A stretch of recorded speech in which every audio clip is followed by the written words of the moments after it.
এই নেতারা নেমেছিল শুধু তারাই কেন তাহলে তাহলে প্রাইভেট বিশ্ববিদ্যালয়ের যে এত এত হাজার হাজার ছেলে মেয়ে নেমেছে তাদেরকে আপনি এই এনসিপিতে বা অন্য জায়গায় বা তাদের ছাত্রশক্তিতে আপনি নেতৃত্বে কেন আনেন নাই? তাদেরকে মারামারি করে কোণঠাসা করে তাদের সরিয়ে দিলেন কেন?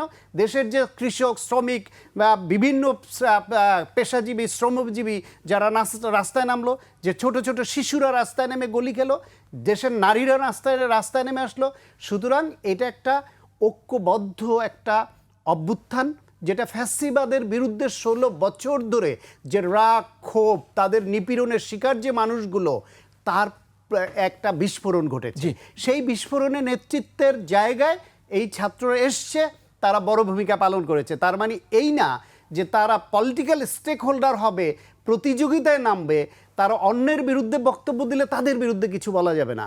এই এনসিপির নেতারা কি জামায়াতের বিরুদ্ধে এবং বিএনপির বিরুদ্ধে অনেক আপত্তিকর বক্তব্য দেয়নি?